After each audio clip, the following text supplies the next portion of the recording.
اهلا بكم اصدقائي. خلاص بقى اقل من 7 ايام على كاس العالم، فات الكتير مش بقى غير القليل. انا واثق ان قطر هتقدم افضل نسخه في تاريخ كاس العالم ان شاء الله، وهنوصل رساله للغرب ان احنا نقدر نعمل كل حاجه. خلينا نشوف مع بعض النهارده هنرشح مين للقب او مين اللي هيفوز باللقب. من وجهه نظري هنلعب مع بعض لعبه بسيطه كده، وهحط لكم اللينك بتاعها في الديسكريبشن تحت، وكله يدخل يلعبها ويقول لي مين اللي هيفوز باللقب، وكل واحد يوريني المنتخبات اللي اختارها لحد ما وصل للنهائي ومين فاز باللقب ساعتها. طيب حلو قوي الكلام ده، بس عايز اقول لك على حاجه احلى بقى. انت لو نزلت دلوقتي عملت لنا اشتراك كلام بينا هيحلو. يلا تعالى بقى معايا نشوف في المجموعه الاولى بتضم قطر والسنغال والاكوادور وهولندا، مجموعه يعني الى حد ما متوازنه. في المركز الاول طبيعي هنروح للفريق الاقوى او الاكثر تكامل من ناحيه الاربعه المنتخبات المشاركين، ففي المركز الاول هختار هولندا. طب المركز الثاني انا بحصره بين السنغال وقطر، انا بميل للسنغال. السنغال كتيم قوي جدا جدا، ممكن يوصل بعيد في كاس العالم. قطر ثالث. نيجي للمجموعه الثانيه اللي فيها انجلترا وامريكا وايران وويلز. سهله لانجلترا، انجلترا هتروح اول على طول. المركز الثاني هيبقى بين ايران وبين امريكا، بس انا هروح لامريكا. المركز الثالث هنروح ايران، والرابع هتكون ويلز.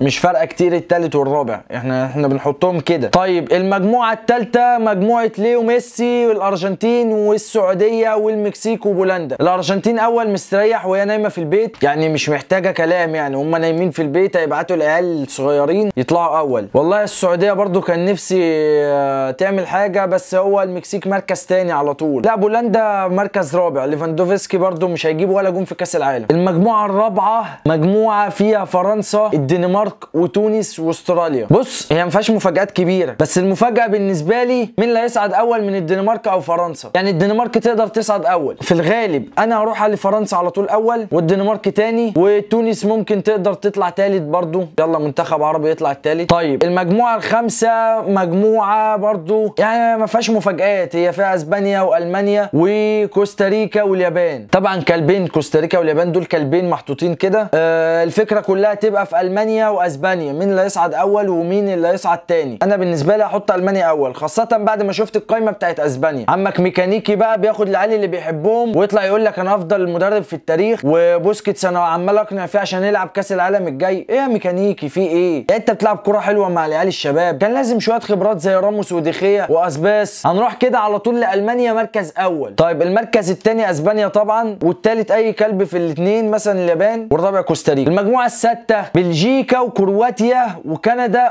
والمغرب. والله تصدق المغرب ممكن تعمل حاجه في المجموعه دي، ممكن، بس هي الخبره شويه هتبقى عند كرواتيا. بلجيكا طبعا مركز اول، معلش يا مغرب بقى شويه سامحيني، هختار برضو كرواتيا. ثالث المغرب والرابع كندا. المجموعه السابعه البرازيل والكاميرون وسويسرا وصربيا. طبعا الكاميرون هتوصل للنهائي مع المغرب زي ما عمك ايتو قال، بس نهائي كاس الامم الافريقيه. طب بتهزر ولا ايه؟ لو جبت جونين على بعض حلو في المجموعه دي يبقى البرازيل هتروح اول. بص انا كنت عايز ادي صربيا، يعني حاسس ان صربيا هتعمل برضو ايه مفاجآت في البطوله. القائمه بتاعتها حلوه قوي. هو طبعا بعيد عن الكلب اللي اسمه نيمانيا جوديل ده، يعني انا مش عارف يا ابني انت اسمك متسمي غلط ولا ايه؟ يعني سايب عيله الاتش كلها، القائمه كلها اتش اتش اتش وانت متسمي كده، اكيد مش هتلعب. يعني مش عايزين نتلخبط احنا في الاسامي، اسمك غريب. بس سويسرا فريق حلو، يعني هتيجي تخيرني بين سويسرا وصربيا دلوقتي، يعني هميل شويه لسويسرا، مع ان صربيا هجومها فتاك، فلاحوفيتش ومتروفيتش وفي نص الملعب ميلينكوفيتش سافيتش. يعني بص عشان ما يبقاش في اختلاف كتير قوي، المركز الثاني بين سويسرا وصربيا ايا كان، كاميرون مركز خراوي ورا يشد كله. المجموعه الثامنه بقى مجموعه منتخبنا الوطني البرتغالي، البرتغال واورجواي وغانا وكوريا الجنوبيه. حبيبنا سون، والله يا عم سون كان نفسي اصعدك من المجموعه دي، بس كده كده انت في حاله لو صعدت من اي حاجه انت هتطلع على طول. على العموم البرتغال مركز اول، اورجواي مركز ثاني، وكوريا مركز ثالث، وغانا مركز رابع. طيب حلو قوي. نيجي بقى لاول مواجهات دور ال 16 هتكون بين هولندا وامريكا. هولندا مفيش كلام يعني هتصعد على حساب امريكا. هنروح على طول للي بعديها الارجنتين والدنمارك. والله تصدق الدنمارك ممكن تعملها، الدنمارك حلوه برضه، بس خلينا في المضمون، هي الارجنتين هتكسب صح كده. بعد كده هنروح لالمانيا وكرواتيا. عم مودريتش حبيبنا، بس المانيا هتصعد يا عم مودريتش حبيبي يا لوكا، انت اديني في العتاقي، بس المانيا تقيله. بعديها البرازيل واوروجواي، طبعا البرازيل هتصعد يعني ما فيهاش كلام. نروح لبعديها انجلترا والسنغال. والله السنغال لو في قوتها تقدر تصعد على انجلترا، خصوصا ان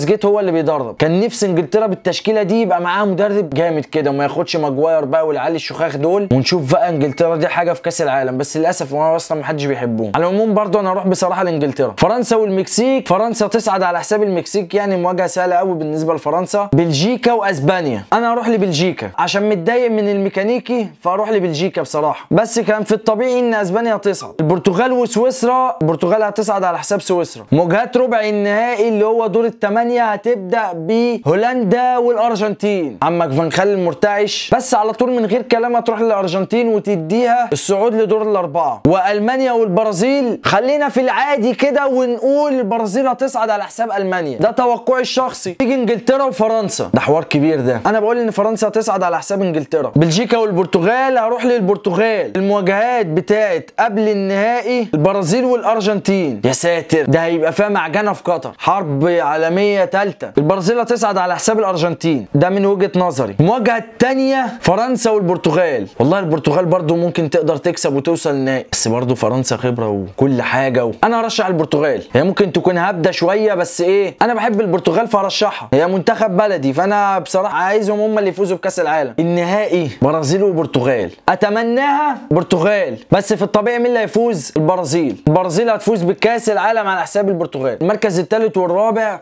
فرنسا تاخد المركز الثالث على حساب الارجنتين. دي كانت اختياراتنا لحد ما شفنا مين اللي فاز بكاس العالم من وجهه نظري. انا هحط لك اللينك تحت، عايزك تدخل كده تعمل تشكيله مين اللي هيفوز، مين اللي هيبقى مركز اول، مين اللي هيبقى مركز ثاني، مين اللي هيروح الثالث، مين اللي هيبقى الرابع، وتحط لي التشكيله بتاعتك بعد ما خلصت في الكومنتات. مستنيكم تعملوا لايك واشتراك وتفعلوا الجرس. سلام.